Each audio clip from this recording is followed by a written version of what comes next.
পদ যদিও প্রথম দ্বিতীয় তৃতীয় তুর্য কথিত যদুর নবীস্ততা পঞ্চময়েব ষষ্ঠ ভুজান্তরং দোর্যুগলং তথান্বৈ কণ্ঠস্তু রাজন নবম যদীয় মুখারবিন্দং দশম প্রফুল্লম একাদশ দাস্য ললাট পট্টং শিরোপীত দ্বাদশ এব ভাতি তমাদিদেবং করুণানিদানং তমালবর্ণং সুহিতাবতারম অপার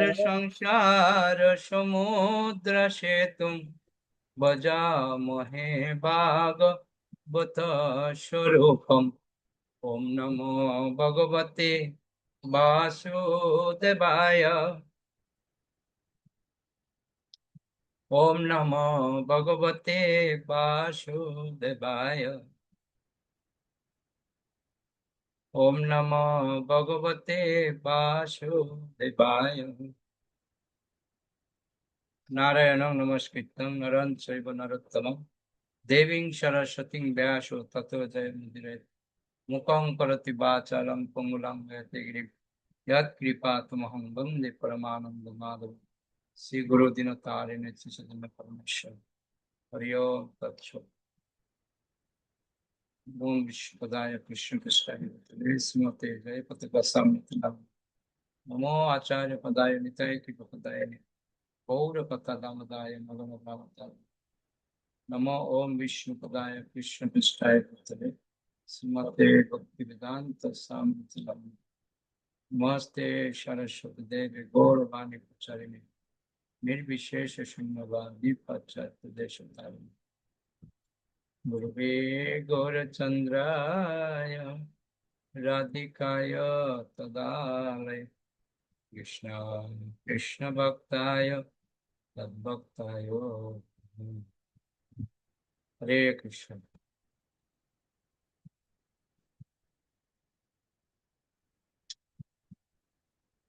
কত নম্বর শ্লোক থেকে হবে আজকে?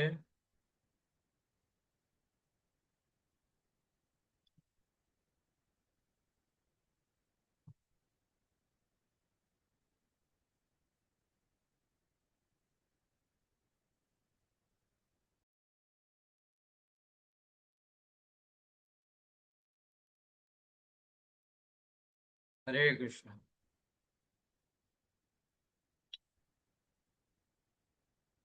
কত নম্বর শ্লোক? হরে কৃষ্ণ প্রভু প্রণাম। আমাদের আজকে 9 নম্বর থেকে শুরু হবে, 8 নম্বর হয়ে গেছে। ওকে, 9 নম্বর শ্লোকের অনুবাদ করবেন অজিতেশ প্রভু। 10 নম্বর শ্লোকের অনুবাদ করবেন উজ্জ্বলা মাতাজি। 11 নম্বর শ্লোকের অনুবাদ করবেন শ্রীজির প্রভু। 12 নম্বর শ্লোকের অনুবাদ করবেন নিত্যবৃন্দা মাতাজি। 13 নম্বর শ্লোকের অনুবাদ করবেন উজ্জ্বল প্রভু। 14 নম্বর শ্লোকের অনুবাদ করবেন প্রাণনন্দিনী মাতাজি।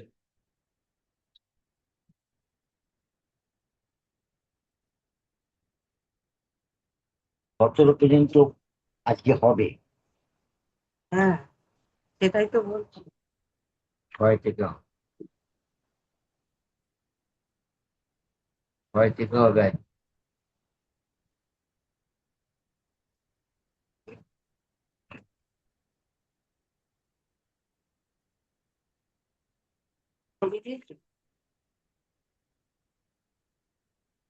এখানেই তো লিখে দিই।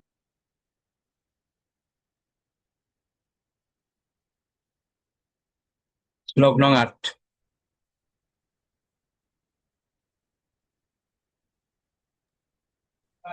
8 না 9 হবে প্রভু। 9। হ্যাঁ।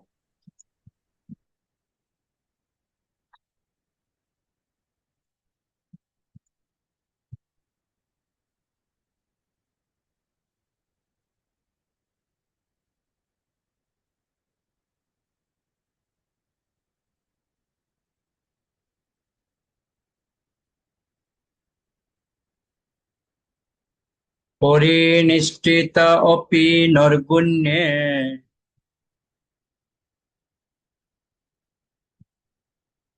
উত্তম শ্লোক লীলয়া গৃহীত চেতা রাজর্ষে আখ্যানং যদদিতবান। অনুবাদ করুন। হরে কৃষ্ণ প্রভু প্রণাম। হে রাজর্ষি, আমি নির্গুণ ব্রহ্মে বিশেষভাবে মগ্ন থাকলেও উত্তম শ্লোক শ্রী ভগবানের লীলার দ্বারা আমার চিত্ত আকৃষ্ট হওয়াতে এই আখ্যান অধ্যয়ন করেছি। হরে কৃষ্ণ প্রভু প্রণাম। সর্বপ্রথমে তাৎপর্য করুন।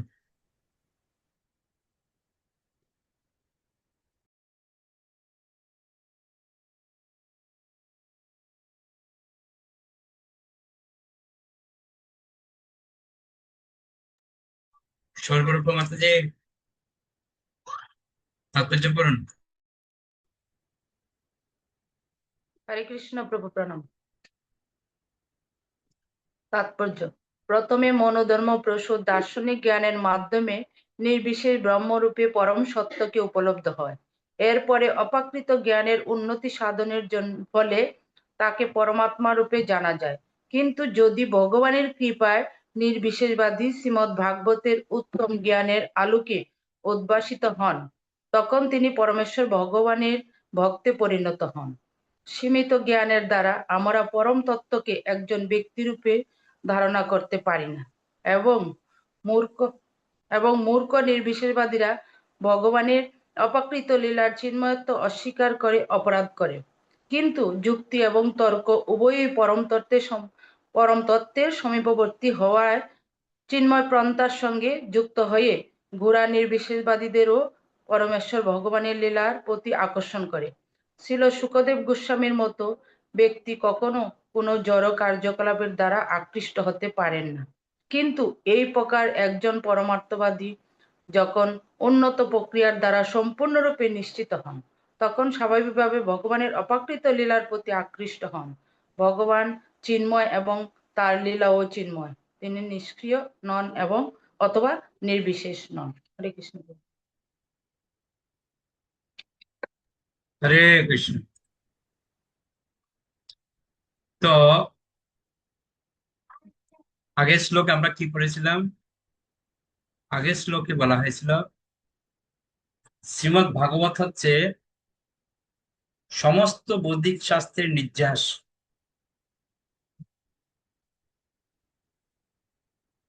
তো শুকদেব গোস্বামী বলছেন এই যে নির্যাস, এটা আমি আমার পিতৃদেব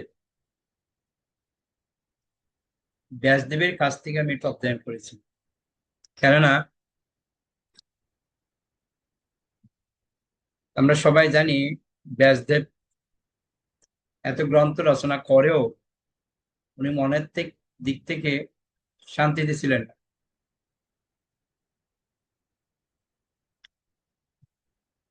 তো সেজন্য নারদ মুনির নির্দেশে তিনি এই শ্রীমদ্ ভাগবত অমল পুরাণ তিনি লিপিবদ্ধ করেছেন। তো ওই জন্য বলছে, হে রাজর্ষি, আমি নির্গুণ ব্রহ্মে বিশেষভাবে মগ্ন থাকলেও উত্তম শ্লোক শ্রী ভগবানের লীলার দ্বারা আমার চিত্ত আকৃষ্ট হওয়াতে এই আখ্যান অধ্যয়ন করেছে।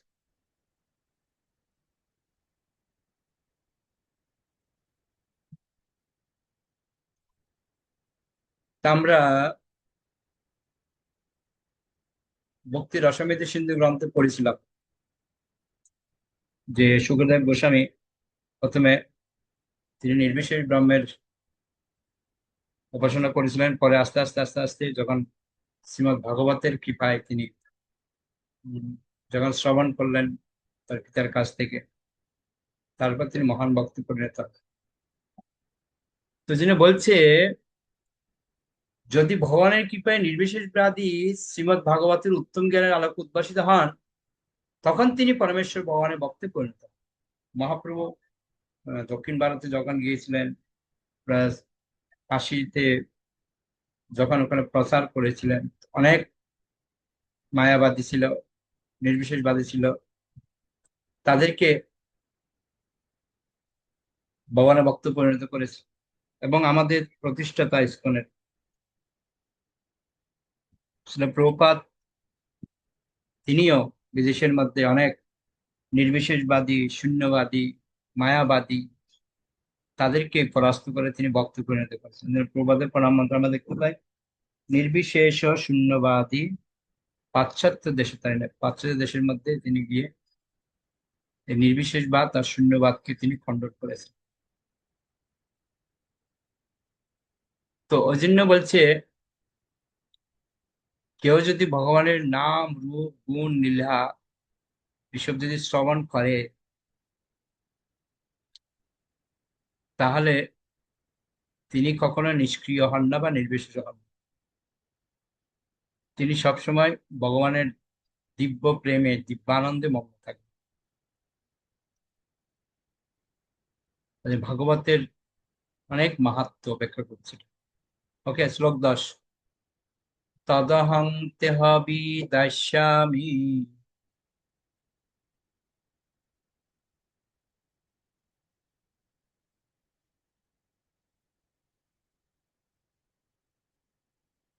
তদহং তেহ বিদাস্যামি মহাপৌরুষিকো ভবান যস্য সদ্য দতমাশু সেন মুকুন্দে মতি সতী। অনুবাদ করুন। হরে কৃষ্ণ প্রভু প্রণাম। অনুবাদ: আমি সেই শ্রীমদ ভাগবত আপনাকে শোনাবো, কেননা আপনি ভগবান শ্রীকৃষ্ণের অত্যন্ত নিষ্ঠাপরায়ণ ভক্ত। যে ব্যক্তি পূর্ণ মনোযোগ এবং শ্রদ্ধা সহকারে শ্রীমদ ভাগবত শ্রবণ করেন, তার শীঘ্রই মুক্তিদাতা ভগবান মুকুন্দের রতি উৎপন্ন হয়। হরে কৃষ্ণ। তো বলছে, শ্রীমদ ভাগবত আমি আপনাকে শোনাব,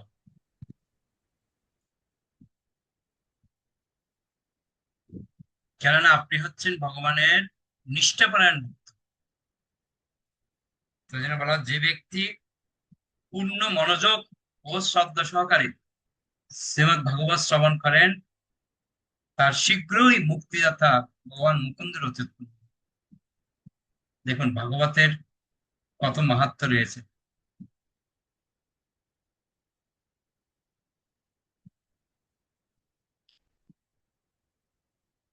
তো প্রভুপাদ তাৎপর্যের মধ্যে বলছেন, শ্রীমদ ভাগবত হচ্ছে সর্বজনীন বিদিত বৈদিক জ্ঞান, সবার জন্য, এবং এই জ্ঞান লাভ করতে হয় অবরোহ পন্থায় বা গুরু শিষ্য পরম্পরার দ্বারাই। ঠিক আছে?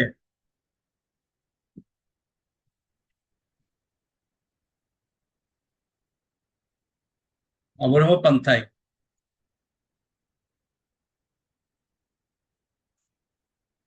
বা গুরু শিষ্য পরম্পরা দ্বারায়। ভৌতিক জ্ঞানের উন্নতির জন্য ব্যক্তিগত ক্ষমতা এবং গবেষণার প্রবণতার প্রয়োজন হয়, কিন্তু পারমার্থিক জ্ঞান লাভে পূর্ণ প্রগতি নির্ভর করে সবগুলোর কৃপার উপর। আমরা সাততত্ত্ব বইতে পড়েছিলাম দুটো পন্থা, আরোহ আর হচ্ছে অবরোহ। আরোহ মানে হচ্ছে পরীক্ষা নিরীক্ষা করে যে জ্ঞান, আর অবরোহ পন্থা হচ্ছে গুরু শিষ্য পরম্পরার ধারায় শ্রুতি।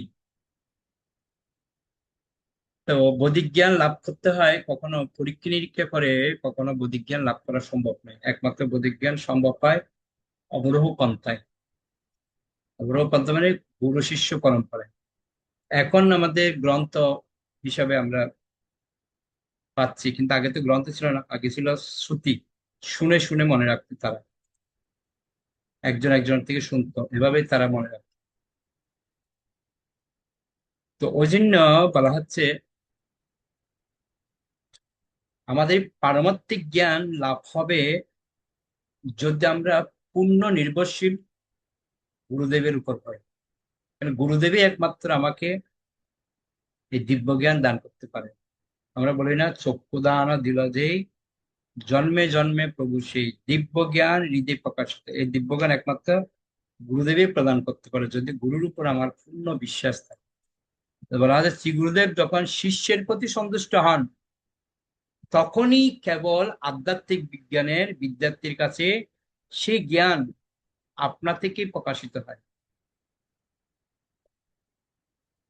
কিন্তু তা বলে এই প্রক্রিয়াটিকে কোন রকম জাদু বা বেলকিবাজি বলে ভুল করা উচিত নয়। এমন নয় যে গুরুদেব একজন জাদুঘরের মতো শিষ্যকে তড়িৎ প্রবাহে আবিষ্ট করার মতো সেই জ্ঞান ঢুকিয়ে দেন। এটা কখনো মনে করা উচিত না গুরুদেব আমাকে একজন দিব্য দৃষ্টি দিয়ে দেবে, আমি পূর্ণ জ্ঞান প্রাপ্ত হয়ে যাবে, না, এটা নয়। গুরুমুখ পদ্ম বাক্য চিত্তেতে করিয়া ঐক্য, আর না করিয়া মনে আসা। একমাত্র গুরুমুখ পদ্ম বাক্যটা হচ্ছে আমাদের মুখ্য, আর কোনো আশা হতে পারে না। গুরুদেব যেটা বলছেন সেটাই আমাকে শুনতে হবে।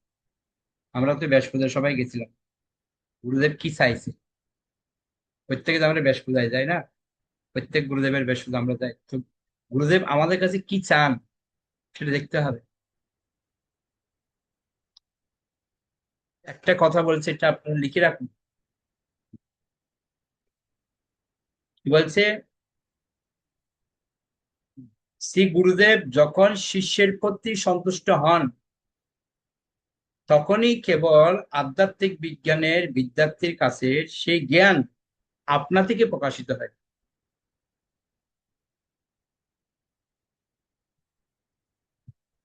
এই লাইনটা দিয়ে কে কি বুঝতে পেরেছেন আমাকে একটু বুঝাবেন?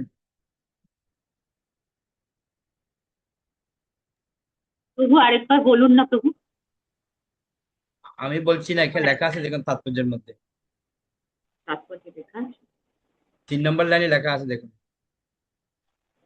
শ্রী গুরুদেব যখন শিষ্যের প্রতি সন্তুষ্ট হন, তখনই কেবল আধ্যাত্মিক বিজ্ঞানের বিদ্যার্থীর কাছে সে জ্ঞান আপনা থেকে প্রকাশিত হয়।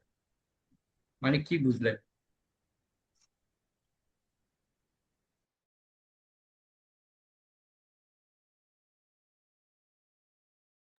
সর্বরূপ মাতাজি। হরে কৃষ্ণ প্রভু, প্রণাম। প্রভু, আমরা যখন গুরুদেব থেকে দীক্ষা নিয়ে যখন আমাদের ঠিক মতো আমরা গুরুদেবের কথা মান্য করে আমরা ঠিক মতো চলি, যে গুরুদেবের কথা মতো আমরা যা যা কথা দিয়েছি গুরুদেবকে সেই মতো আমরা যদি চলি, তাইলে গুরুদেব আমাদের প্রতি সন্তুষ্ট হবেন। তখন আমাদের আধ্যাত্মিক জীবনটা আপনা থেকেই মানে ঠিকভাবে চলবে আর কি, সেটাই বুঝছি।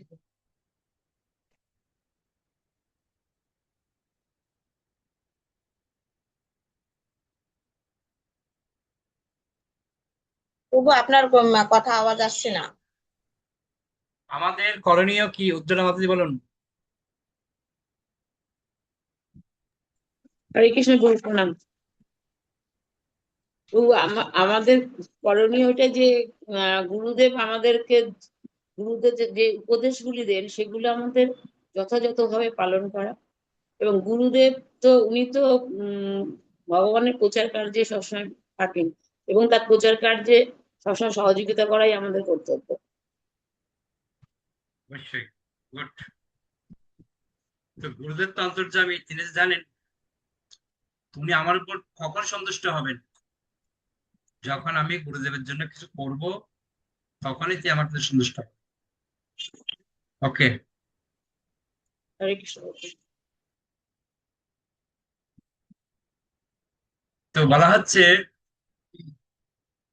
সদ্গুরু বৈদিক জ্ঞানের ভিত্তিতে তার শিষ্যের কাছে সবকিছু বিশ্লেষণ করেন। শিষ্য তার বুদ্ধিমত্তার দ্বারা সে জ্ঞান লাভ করেন না, তা তিনি লাভ করেন বিনম্র প্রশ্ন এবং সেবার মাধ্যমে। আমরা চতুর্থ অধ্যায় গীতার 34 নম্বর শ্লোক আমরা চতুর্থ অধ্যায় 34 নম্বর শ্লোকে আমরা পেয়েছি। ওখানে তদ্বিদ্ধি প্রণিপাতেন পরিপ্রশ্রণ শিবয়া উপদেশকান্তিতে জ্ঞানী নস্তত্ত্বদর্শী। তো সদ্গুরু শরণাগত হয়ে তত্ত্বজ্ঞান লাভ করার চেষ্টা করতে হবে এবং বিনম্র চিত্তে তাকে প্রশ্ন জিজ্ঞাসা করতে হবে, অকৃত্রিম সেবার দ্বারাই তাকে সন্তুষ্ট করতে হবে। তো তিনি যখন আমার প্রতি সন্তুষ্ট হবেন তখন তিনি আমাকে সমস্ত জ্ঞান উপদেশ দান করবেন।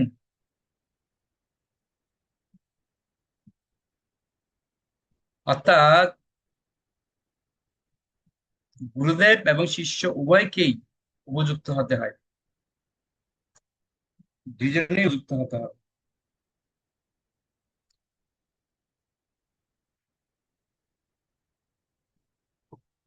তো এখানে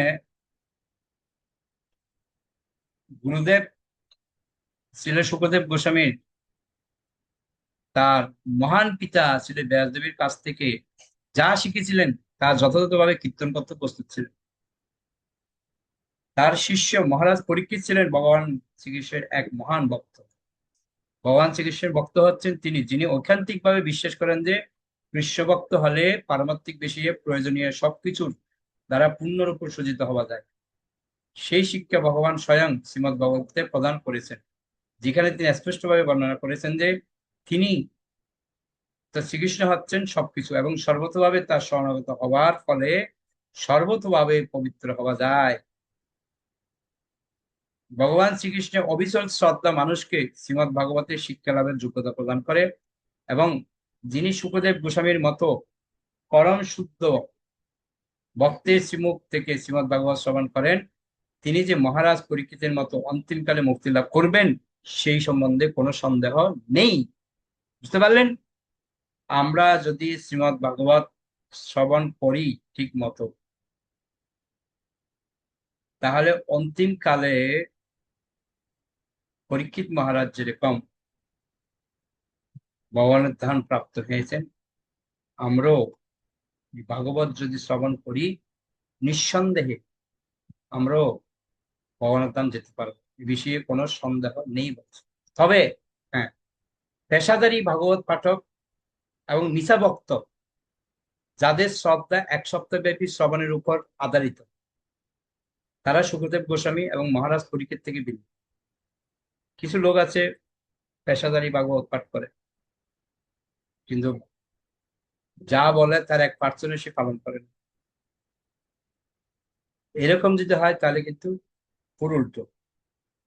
শ্রী ব্যাসদেব শুকদেব গোস্বামীকে জন্মাদ্দেশ্য শ্লোকের থেকে শুরু করে, আমরা শ্রীমদ ভাগবতের প্রথম স্কন্ধের 1 নম্বর শ্লোকের কথা বলা হচ্ছে, শ্লোক থেকে শুরু করে সম্পূর্ণ শ্রীমদ ভাগবতের শিক্ষা দান করেছিলেন, একদম দ্বাদশ স্কন্ধ পর্যন্ত পুরো কমপ্লিট করেছে। এবং শুকদেব গোস্বামীও সেইভাবে তা মহারাজ পরীক্ষিতের কাছে বিশ্লেষণ করেছে। বুঝতে পারছেন? প্রভুপাদ যিনি গীতা যেন অ্যাজ ইট ইজ তিনি ব্যাখ্যা করেছেন, ঠিক শুকদেব গোস্বামীও তার পিতার কাছ থেকে যেভাবে শুনেছেন অ্যাজ ইট ইজ ব্যাখ্যা করেছেন। শ্রীকৃষ্ণকে শ্রীমদ ভাগবতে অর্থাৎ একাদশ স্কন্ধে শ্রী চৈতন্য মহাপ্রভু রূপে তার ভক্তিময় স্বরূপে মহাপুরুষ বলে বর্ণনা করা হয়েছে। শ্রী চৈতন্য মহাপ্রভু হচ্ছেন ভক্তিভাবে মণ্ডিত শ্রীকৃষ্ণ স্বয়ং। এই কলিযুগে অত্যন্ত অধপতিত জীবদের তার বিশেষ কৃপা দান করার জন্য তিনি পৃথিবীতে অবতরণ করেছেন। ভগবান শ্রীকৃষ্ণের এই মহাপুরুষ স্বরূপের বর্ণনা করার উপযুক্ত দুটি শ্লোক রয়েছে। দুটো শ্লোক খুব সুন্দর, দুটো শ্লোক দেখুন। ध्येयं सदा परिभवग्नमभीष्टदोहं तीर्थास्पदं शिव विरिञ्चिनुतं शरण्यं विद्यार्थिहं प्रणतपालभवाब्धिपोतं वन्दे महापुरुष ते चरणारविन्दं। এই যে ভাগবত একাদশ স্কন্ধ 5ম অধ্যায় 33 নম্বর শ্লোক, ত্যক্তা সদুস্তেজ সুরেপ্সিত রাজ্যলক্ষ্মীম ধর্মিষ্ঠভার্যা গচ্ছায়াদরণ্যম মায়ামিগং দয়িতপ্সিতমন বাবদ বন্দে মহাপুরুষ তে চরণারবিন্দম। অর্থাৎ বলা হচ্ছে পুরুষ মানে বক্তা আর মহাপুরুষ মানে পরম বক্তা, যা পরমেশ্বর ভগবান শ্রীকৃষ্ণ। যিনি পরমেশ্বর ভগবান শ্রীকৃষ্ণের সমীপবর্তী হওয়ার যোগ্য তাকে বলা হয় মহাপুরুষ। কেউ যখন মনোযোগ সহকারে উপযুক্ত বক্তার কাছ থেকে শ্রীমদ্ ভাগবত শ্রবণ করেন তখন তিনি অবশ্যই মুক্তিদানের সক্ষম ভগবানের ঐকান্তিক ভক্তে পরিণত হন।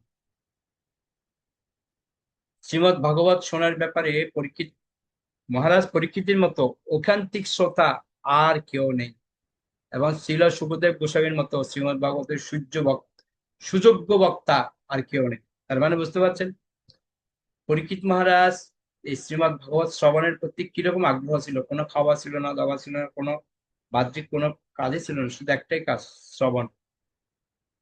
আর আমরা তো পাঠে বসার আগেই খাবার কখন দেবে, আমরা তো পাঠ শুনতে কেউ যাই না, আমরা যাই খেতে। অনুষ্ঠান বাড়িতে আমরা খাওয়ার জন্য যাই, খাবার টাইমে যাবো, ব্যাস খাবো আর চলে আসবো। কিন্তু কি বলছে এখানে শ্রবণ করতে হবে ভাগবত। ওই জন্য বলা হচ্ছে পরীক্ষিত মহারাজ মতো শ্রোতা এরকম আর কেউ নেই।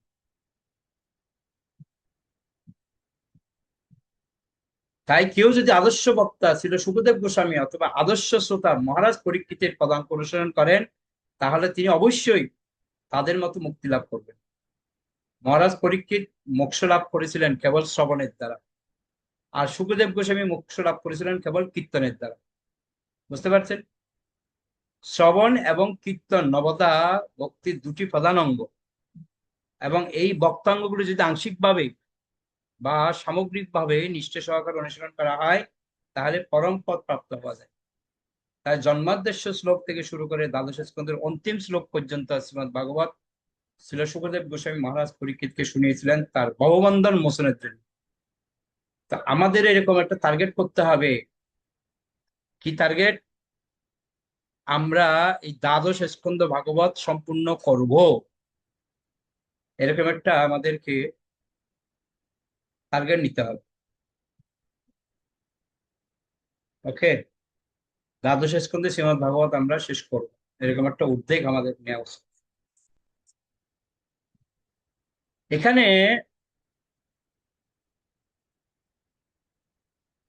পদ্মপুরাণ উল্লেখ আছে যে গৌতম মুনি মহারাজ অম্বরীশকে নিয়মিত ভাবে সুখদেব গোস্বামী কর্তৃক কীর্তিত শ্রীমদ্ ভাগবত শ্রবণ করার উপদেশ দিয়েছিলেন, এবং এখানেও প্রতিপন্ন হয়েছে যে মহারাজ অম্বরীশ সুখদেব গোস্বামী কর্তৃক কীর্তিত শ্রীমদ্ ভাগবত প্রথম থেকে শেষ পর্যন্ত শ্রবণ করেছিলেন।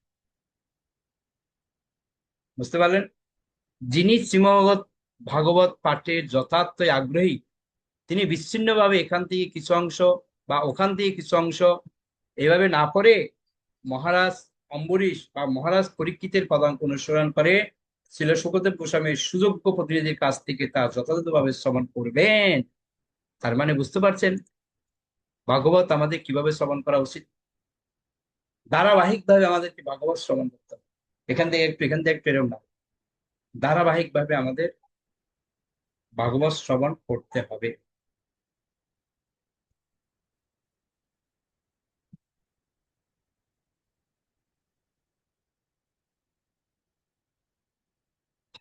তার মানে ভাগবত শ্রবণ কি কত গুরুত্ব দেওয়া হয়েছে, এবং আমাদের ভক্তির যে 5টা অঙ্গ রয়েছে তার মধ্যে একটা অঙ্গ হচ্ছে শ্রীমদ্ ভাগবত শ্রবণ।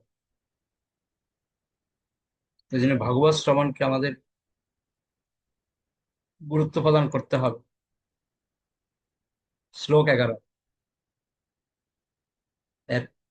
এত নিবিদ্যমানামি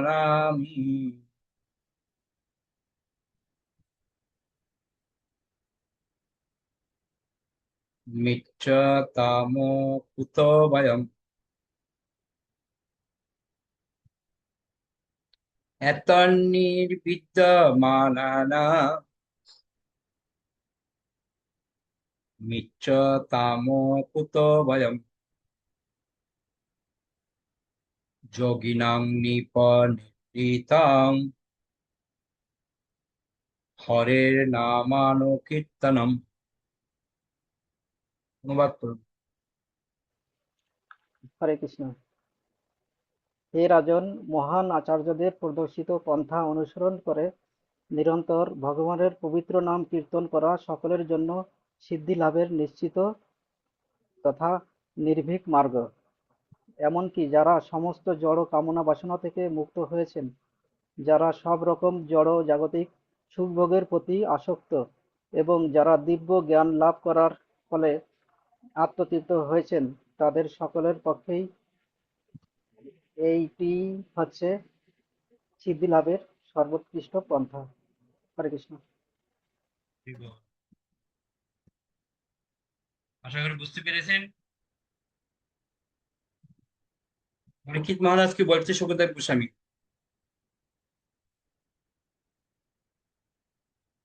আমাদের সর্বশ্রেষ্ঠ পথ হচ্ছে ভগবানের পবিত্র নাম কীর্তন করা। এমনকি যারা সমস্ত জড় কামনা বাসনা থেকে মুক্ত হয়েছে বা যারা এই কামনা বাসনার প্রতি আসক্ত আছেন অথবা যারা দিব্য জ্ঞান লাভ করার ফলে আত্মতৃপ্ত হয়েছেন, সকলের পক্ষে একটাই পথ,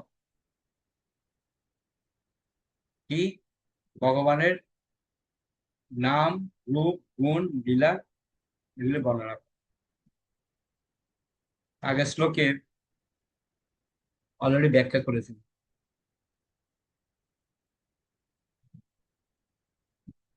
তো আমরা যে ভাগবত পড়ছি বর্তমানে, যদি আমাদের সাথে যদি কেউ এইরকম কন্টিনিউ ভাগবত পড়ে, তাতে অলরেডি পুরো ভাগবত পড়া কমপ্লিট হয়ে যাবে। এইভাবে আমরা প্রথম স্কন্ধ শেষ করেছি, দ্বিতীয় স্কন্ধ আমরা শুরু করেছি। কেন আমরা শ্লোক থেকে শুরু করে, অনুবাদ থেকে শুরু করে, তাৎপর্য থেকে শুরু করে সবগুলো আমরা পড়ছি। এমন নয় যে শুধু শ্লোক করে চলে যাচ্ছি বা অনুবাদ করে চলে যাচ্ছি, না, আমরা চেষ্টা করছি পুরোটা কমপ্লিট করতে।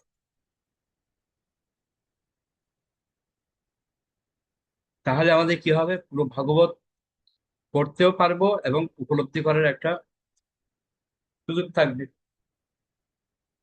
তো এই জন্য বলছে আগের শ্লোকে মুকুন্দের চরণের সমর্পণের একটা কথা বলেছে। তো এখানেও বলছে পূর্ববর্তী শ্লোকে মুকুন্দের প্রতি আসক্ত হবার নিতান্ত আবশ্যকতা প্রতিপাদিত হয়েছে। বিভিন্ন প্রকার মানুষ বিভিন্ন উপায়ে সিদ্ধি লাভের বাসনা করে। সাধারণত যারা জড়বাদী তারা পূর্ণরূপে জড়সুখ ভোগ করতে চায়। তাদের পরবর্তী স্তরে রয়েছেন যে সমস্ত অধ্যাত্মবাদীরা, যারা জড়সুখ ভোগের প্রকৃত স্বরূপ পূর্ণরূপে অবগত হয়েছে এবং তার মায়ক জীবন থেকে দূরে থাকে। বুঝতে পেরেছেন? বলা হচ্ছে যদি আমরা মুকুন্দের প্রতি আসক্তি হই, তাহলে কি হবে, আমাদের এই জড়সুখ আমাদেরকে ত্যাগ করতে হবে। যদি আমরা জড়সুখ ভোগ করতে চাই তাহলে কখনো ভগবানের প্রতি আসক্ত হতে পারবো না। যে আমাদের স্বরূপ, জীবের স্বরূপ হচ্ছে কৃষ্ণ নিত্য দাস, এটা যদি আমরা স্মরণ করি তাহলে মায়ার জীবন থেকে আমাদেরকে দূরে থাকতে হবে। সোজা বাংলা কথা, তারা সাধারণত আত্মজ্ঞান লাভ করার ফলে আত্মতৃপ্ত। একটাই উদ্দেশ্য, আত্মজ্ঞান লাভ করা। বাংলায় একটা কথা বলে, যদি ভগবানকে লাভ করতে চাও একটা উপায় আছে, কি? ছাড়ো ঘর দুয়ার, চলো হরিদ্বার। এছাড়া আর কোনো উপায় নেই। ঠিক আছে? বুঝতে পারছেন হরিদেশ বাবু?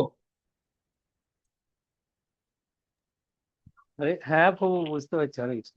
হ্যাঁ, সারো ঘর দুয়ার চলো হরিদ্বার, তাহলে আর টেনশন নেই। মায়ার আসক্তি ছাড়াও খুব মুশকিল। তো বলছে তাদের উদ্ধারে এসেছেন ভগবত ভক্ত, যারা জড়জাগতিক সুখ ভোগের আকাঙ্ক্ষা করেন না, অথবা জড়জগৎ থেকে মুক্ত হওয়ার বাসনাও করেন না। বুঝতে পারছেন ভক্তদের কিরকম চিন্তা? তারা কখন জড়জগতে কিছু সুখের জন্য আকাঙ্ক্ষা করেন না, আর জড়জগতে মুক্ত হওয়ারও চেষ্টা করে না। কেন? না, তারা সবসময় ভগবানের সেবায় মত্ত রয়েছেন না। তারা কেবল পরমেশ্বর ভগবান শ্রীকৃষ্ণের তৃপ্তি সাধন করতেছেন। তাদের জীবনে একটাই চিন্তা, এখানে থাকলেও ভগবানের সেবা করব, নরকে গেলেও ভগবানের সেবা করবো। এরকম যদি ভাবনা হয় তাহলে চিন্তা নেই, পদ্ম পাতা এখানে থেকেও আমরা ভগবানের ভক্তি করতে পারি। পদ্ম পাতা যেরকম জলে থাকে কিন্তু জল গায়ে লাগায়, পদ্ম ফুল যেরকম জলে থাকে জল থেকে উপরে থাকে, সূর্যের সাথে সম্পর্ক। ঠিক সেরকম আমাদেরও যদি এরকম হয় তাহলে অসুবিধা নেই। ওই জন্য ভক্তের ইচ্ছা হচ্ছে একটাই, তারা কেবল পরমেশ্বর ভগবান শ্রীকৃষ্ণের তৃপ্তি সাধন করতে চান। অর্থাৎ ভগবত ভক্তরা কখনো তাদের নিজের জন্য কিছু চান না। ভগবান যদি চান তাহলে ভক্তরা সব রকম জড় সুযোগ সুবিধা স্বীকার করতে পারে, এবং ভগবান যদি তা না চান তাহলে ভগবত ভক্তরা সমস্ত সুযোগ সুবিধা হেলাবরে পরিত্যাগ করতে পারেন, এমনকি মুক্তি পর্যন্ত। বুঝতে পারছেন? কেন ভক্তদের কাছে জড়জগতের কোনো কিছুরই প্রয়োজন নেই। আমরা দেখতে পেয়েছিল প্রভুপাদ বড় বড় প্রাসাদ তৈরি করেছেন, কিন্তু উনি প্রাসাদের প্রতি বিন্দুমাত্র আসক্তি ছিল না। ছিল কোথায়? সেই কুড়ে ঘরের মধ্যে বসে ভজন করতেন। এখনো সেই ভজন কুটির রয়েছে, খড়ের ছাউনি, তার মধ্যেই ভজন করেছে। অথচ পুরো বিশ্বের মধ্যে বড় বড় বিল্ডিং তৈরি করেছে। তারা আত্মার আমোদ, বলা হচ্ছে তারা আত্মার আমোদও পর্যন্ত কামনা করেন না। কেন? তারা কেবল পরমেশ্বর ভগবানের সন্তুষ্টি কামনা করে। কি করলে কৃষ্ণ সন্তুষ্ট হবে? আমরা ভক্তি রসমিতি সিন্ধু গ্রন্থে পড়ছি, সুন্দর পয়েন্ট ওখানে বলছে সখারা ভগবানের সেবার জন্য এত মত্ত তারা, যে কৃষ্ণ গৃহবর্ধন ধারণ করে আছে, সখাদের কি কষ্ট।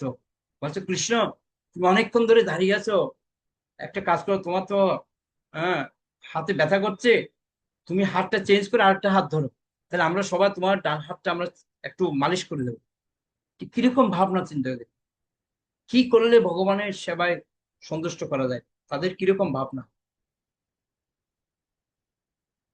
বুঝলেন? এই শ্লোকে ছিল সুখদেব গোস্বামী ভগবানের পবিত্র নাম কীর্তন করার পরামর্শ দিয়েছেন।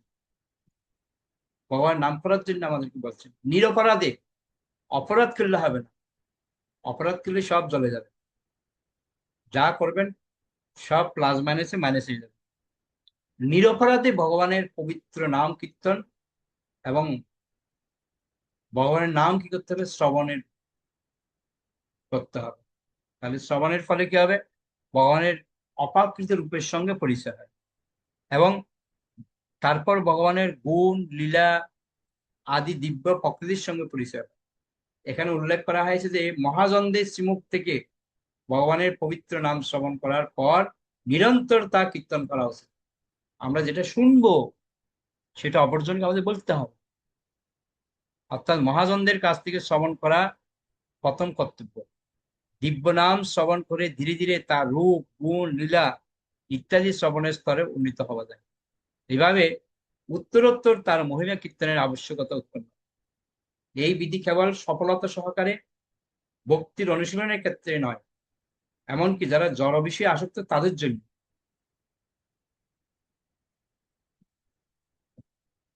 ছিল সুখদেব গোস্বামীর মতে সাফল্য লাভের এটি যে সর্বোৎকৃষ্ট পন্থা, তা কেবল তারই সিদ্ধান্ত নয়, পূর্ববর্তী আচার্যদেরও। তাই আর অধিক প্রমাণের প্রয়োজন নেই। এই পন্থা কেবল বিভিন্ন স্তরের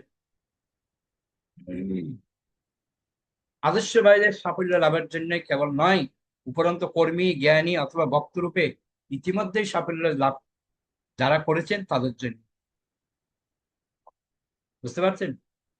সাফল্য যদি লাভ করতে চান, একটাই পন্থা, ভগবানের দিব্য নাম, গুণ, রূপ, লীলা এগুলি আমাদেরকে শ্রবণ আর কীর্তন দুটোই করতে হবে। শ্রীল জীবদেব গোস্বামী উচ্চস্বরে ভগবানের নাম কীর্তন করার নির্দেশ দিয়েছেন এবং তা অবশ্যই নিরপরাধে করা উচিত। ভগবানের নাম কীর্তন করতে হবে অপরাধ শূন্য হয়ে, লও কৃষ্ণ নাম, অপরাধ শূন্য হয়ে আমাদের নিতে হবে। এই বিষয়ে পদ্মপুরাণে নির্দেশ দেওয়া হয়েছে, পরমেশ্বর ভগবানের শরণাগত হবার ফলে সমস্ত পাপ থেকে মুক্ত হওয়া যায়। ভগবানের পবিত্র নামের আশ্রয় গ্রহণ করার ফলে ভগবানের চরণে সমস্ত অপরাধ থেকে মুক্ত হওয়া যায়। কিন্তু কেউ যদি ভগবানের পবিত্র নামের চরণে অপরাধ করে, তাহলে তা থেকে কোনো মতেই রক্ষা পাওয়া যায় না। দশমিত অপরাধ থেকে আমাদের সবসময় মুক্ত থাকতে হবে। আমরা তো 1 নম্বর অপরাধটা সবসময় করি।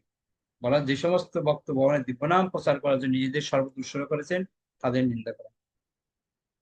নিন্দা করাটা হচ্ছে আমাদের সবচাইতে একটা, যে আচার খেলে যেরকম জিহ্বা আসে জলের মধ্যে টেস্টি লাগে, এরকম অপরাধ করাটা আমাদের জন্য এরকম। প্রথম অপরাধ হচ্ছে যে সমস্ত মহান ভক্ত ভগবানের মহিমা প্রচার করেন তাদের নিন্দা করা। দ্বিতীয় অপরাধ জড়জাগতিক বৈশিষ্ট্যের পরিপ্রেক্ষিতে ভগবানের পবিত্র নামকে দর্শন করা। ভগবান সর্বলোক মহেশ্বর, তাই বিভিন্ন স্থানে তিনি বিভিন্ন নামে পরিচিত হতে পারেন, কিন্তু তার দ্বারা কোনোভাবে ভগবানের পূর্ণতা সিদ্ধ হয় না।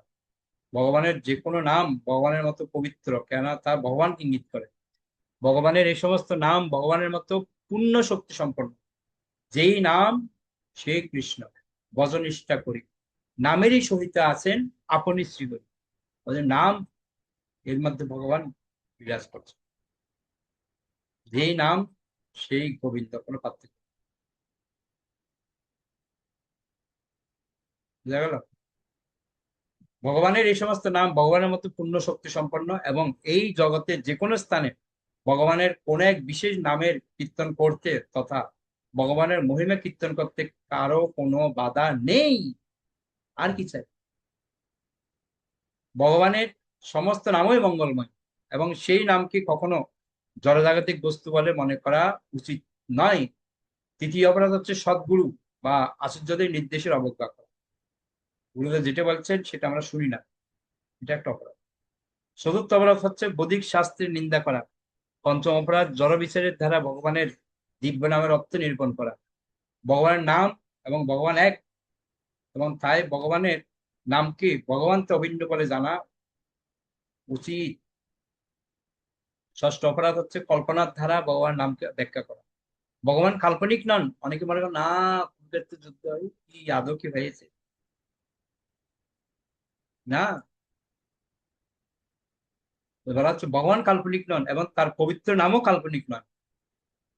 অল্পবুদ্ধি সম্পন্ন মানুষেরা মনে করে যে ভগবান হচ্ছেন তার উপাসকদের কল্পনা প্রসূত এবং তাই তার নামও কল্পনা প্রসূত। সেই মনোভাব নিয়ে যারা ভগবানের নাম কীর্তন করেন তারা কখনোই নাম কীর্তনের বাঞ্ছিত সাফল্য লাভ করতে পারে না। সপ্তম অপরাধ হচ্ছে নামের বলে পাপ আচরণ করা। শাস্ত্র উল্লেখ করা হয়েছে যে ভগবানের নাম কীর্তন করার ফলে সমস্ত পাপ থেকে মুক্ত হওয়া যায়। যারা সেই সুযোগ গ্রহণ করে পাপ আচরণ করতে থাকে এবং মনে করে যে ভগবানের নাম কীর্তন করার ফলে তাদের সমস্ত পাপ মোচন হয়ে যাবে, তারা নাম প্রভু চরণের সবচাইতে বড় অপরাধ। অনেকে মনে করে না, একটা অপরাধ করছি, পাপ করছি, কি আছে, নাম করে নেবো, বেশি করে 1 লক্ষ জপ করে নেবো, সব পাপ মুক্ত হয়ে যায়। না, সব থেকে বড় অপরাধ বলা হচ্ছে। সেই প্রকার অপরাধীদের কোনোভাবেই অপরাধ মোচন হয় না। এরকম চিন্তায় কখনো অপরাধ আপনার যাবেই না।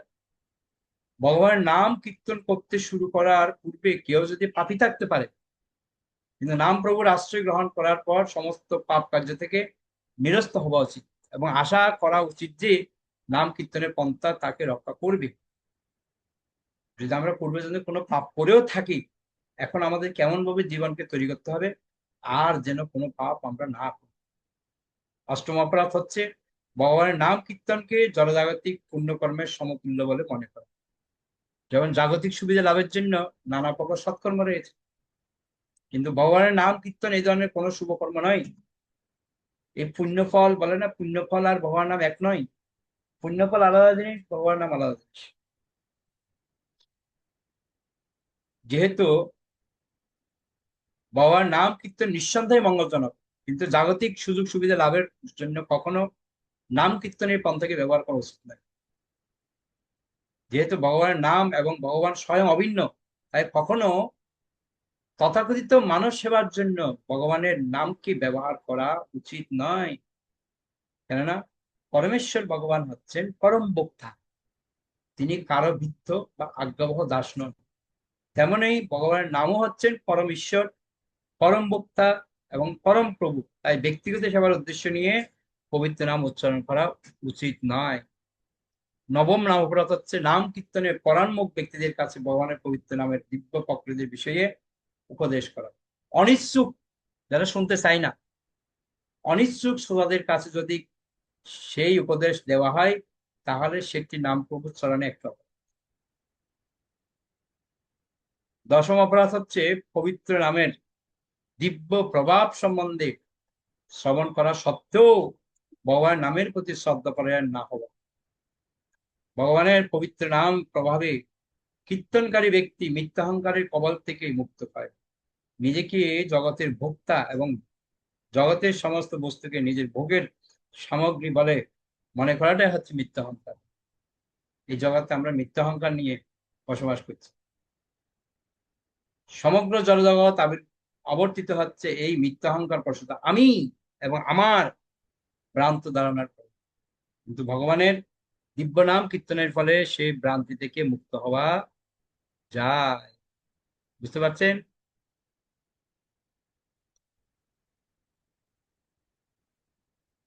এই যে আমি করেছি, অহরং অহংকার বিমূঢ়াত্মা কর্তা হইতে মন, আমি হচ্ছে কর্তা, আমি করেছি কাজটা, এটা আমার দ্বারা হয়েছে, এই ভাবটাই হচ্ছে ভয়ঙ্কর।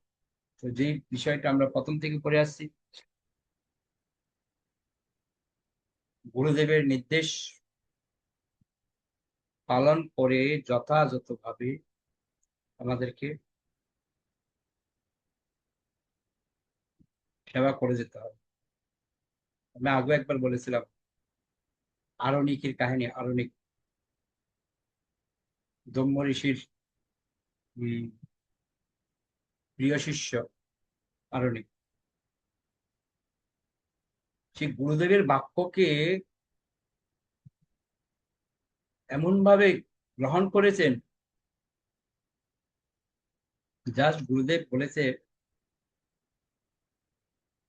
জমিতে দেখো জল যাচ্ছে কিনা, কোনো জল ঢুকছে না তো, একটু দেখে আসো।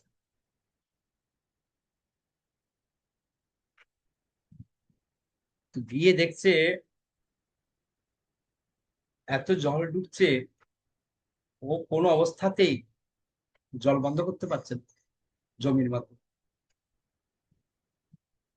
কি করবে, দিশেহারা হয়ে গেছে। গুরুদেব বলেছে না, গুরু সেবা।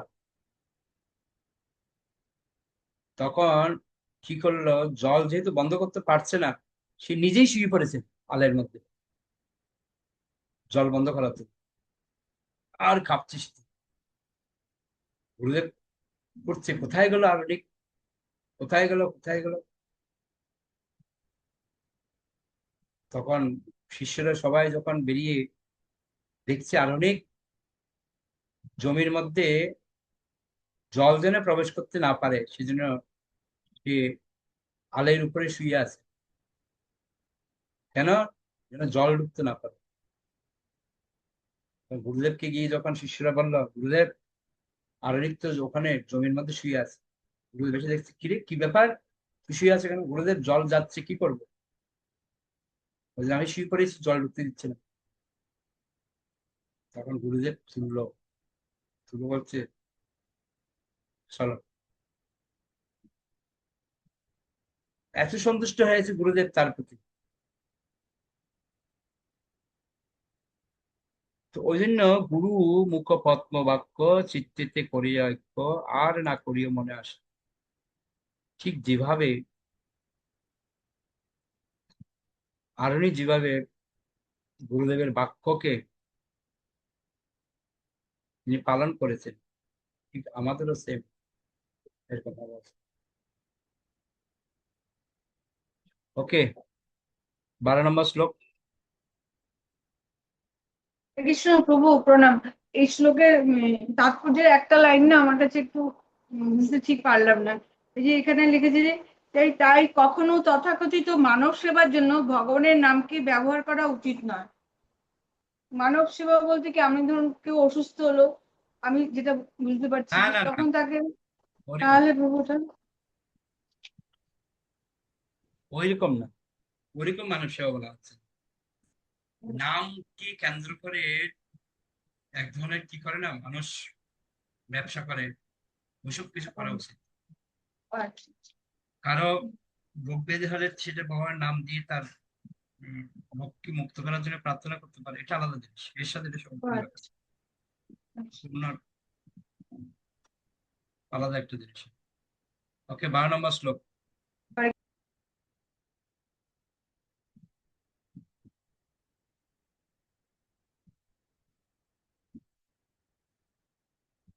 ক্রিং প্রমত্তস্য বহুবিঃ পরোক্ষায় নৈরিহ পরং মুহূর্তং বিদিতাং ঘটতে শ্রেয়সে ইয়তঃ। হরে কৃষ্ণ প্রভু প্রণাম। অনুবাদ: বিষয় ভোগে প্রমত্ত অনভিজ্ঞ ব্যক্তির দীর্ঘ জীবনে কি লাভ, আর তার থেকে বরং পূর্ণ চেতনা সম্পন্ন এক মুহূর্ত শ্রেয়, কেননা তার ফলে পরমার্থ সাধনের অন্বেষণ শুরু হয়। হরে কৃষ্ণ প্রভু প্রণাম। খুব সুন্দর কথা। বিষয় ভোগ,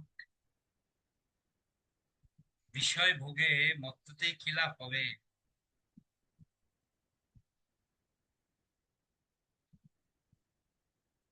পরীক্ষিত মহারাজ যখন জানতে পেরেছেন তার 7 দিনের মধ্যে মৃত্যু হবে, সমস্ত কিছু ত্যাগ করে তিনি পারমার্থিক জ্ঞান লাভের অন্বেষণ শুরু করেছেন। প্রভুপাদ বলছেন, ছিল সুখদেব গোস্বামী মহারাজ পরীক্ষিতকে প্রতিটি প্রগতিশীল ব্যক্তির পক্ষে ভগবানের পবিত্র নাম কীর্তন করার মাহাত্ম্য সম্বন্ধে উপদেশ দিয়েছেন। মহারাজ পরীক্ষিতকে, যার জীবনের আর কেবলমাত্র 7টি মাত্র দিন বাকি ছিল, অনুপ্রাণিত করার উদ্দেশ্যে ছিল সুখদেব গোস্বামী বলেছিলেন যে জীবনের প্রকৃত সমস্যাগুলি সম্বন্ধে অজ্ঞ থেকে শত শত বৎসর বেঁচে থাকা নিষ্প্রয়োজন। তার থেকে বরং জীবনের পরম উদ্দেশ্য সাধন সম্পর্কে পূর্ণরূপে সচেতন হয়ে এক মুহূর্তে বেঁচে থাকা ভালো। বুঝতে পারছেন? পরীক্ষিত মহারাজ তো ভাগ্যবান ছিল, উনি 7 দিন পর মৃত্যু হবে জানতে পেরেছিলেন। কিন্তু আমরা তো সেটাও জানি না যে আমাদের কদিন পর মৃত্যু হবে। অনেকে বলে হ্যাঁ 7 দিনের মধ্যে মৃত্যু হবে, এই 12-এর মধ্যে মৃত্যু হবে, 12 তো ঠিক আছে, কিন্তু কতদিন সেটা জানি না।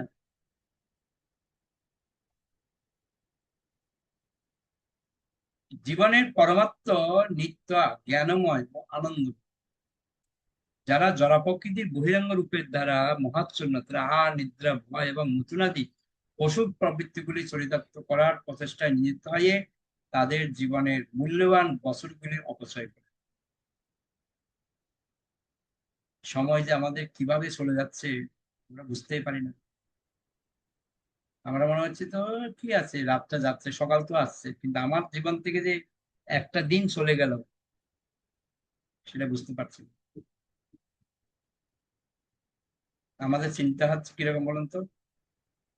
মনে করেন আপনি ব্যাংকে টাকা রেখেছেন, 10 বছর পর আপনার টাকা ডবল হবে, খুশি আমরা। এই খুশিতে আমরা দিন গুনছি, কবে 10 বছর তাড়াতাড়ি পূর্ণ হবে, আমার টাকাটা ডবল হবে, কখন পাবো, এই ভাবনা চিন্তা হচ্ছে আমাদের। যেটা ভাবছি না, আমার জীবন থেকে 10টা বছর চলে যাচ্ছে।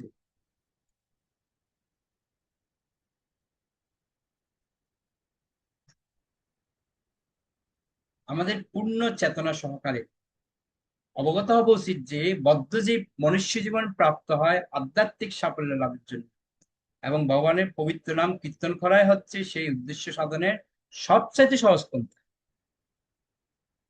পূর্ববর্তী শ্লোকে সে বিষয়ে আলোচনা করা হয়েছে, এবং সেই নাম প্রভুর চরণে বিভিন্ন প্রকার অপরাধ সম্বন্ধে আমরা পরে আরো গভীরভাবে আলোকপাত করতে পারি। শ্রীল জীব গোস্বামী প্রভু বিভিন্ন প্রামাণিক শাস্ত্র থেকে উদ্ধৃতি দিয়ে নাম প্রভুর চরণে অপরাধ সম্বন্ধে বিশ্লেষণ করেছেন। বিষ্ণু যাজল তন্ত্র থেকে শ্রীল জীব গোস্বামী প্রমাণ করেছেন যে কেবলমাত্র ভগবানের পবিত্র নাম কীর্তন করার ফলে জীব সমস্ত পাপ থেকে মুক্ত হতে পারে। মার্কণ্ডেয় পুরাণ থেকে উদ্ধৃতি দিয়ে শ্রীল জীব গোস্বামী বলেছেন যে ভগবত ভক্তির নিন্দা করা উচিত নয়, এবং ভগবত ভক্তির নিন্দা শ্রবণ করা উচিত না। আমরা তো কেউ নিন্দা করলে একদম কান পেতে শুনি, এতে আমার যে ভক্তি নষ্ট হয়ে যায়। ভগবত ভক্তের উচিত সেই নিন্দুকে জিহ্বা কেটে তাকে নিরস্ত করা, আর তা করতে সক্ষম না হলে সেই নিন্দা শ্রবণ করার থেকে আত্মহত্যা করা শ্রেয়। অর্থাৎ ভগবত ভক্তের নিন্দা শ্রবণ করা উচিত নয়, এবং অন্য কাউকে নিন্দা করতে দেওয়া উচিত নয়, বা তা অনুমোদন করা উচিত নয়। ভগবানের পবিত্র নাম থেকে দেবদেবীদের নামের পার্থক্য নিরূপণ করা সম্বন্ধে শাস্ত্রে শ্রীমদ ভগবদ গীতা দশম অধ্যায় 41 নম্বর শ্লোক উল্লেখ করা হয়েছে যে অলৌকিক শক্তি সম্পন্ন সমস্ত জীবেরা হচ্ছেন পরম শক্তিমান শ্রীকৃষ্ণের বিভিন্ন অংশ। আমরা তো একটু দোষ যদি পাই কারো, ওর 14 গোষ্ঠী আমরা শ্রাদ্ধ করে থাকি। এত নিন্দা করি মানে বলার কোনো ভাষাই থাকে না। তার মানে আমি এখনো ভক্ত হবার যোগ্যতা আমার হয়, কারণ নিন্দা শ্রবণ করাও নয় করছে।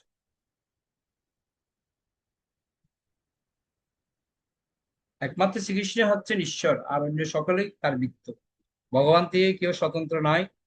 যেহেতু কেউ ভগবান থেকে শ্রেষ্ঠ অথবা তার সমকক্ষ নয়, তাই কারো নামই ভগবানের নামের মতো শক্তিশালী হতে পারে না।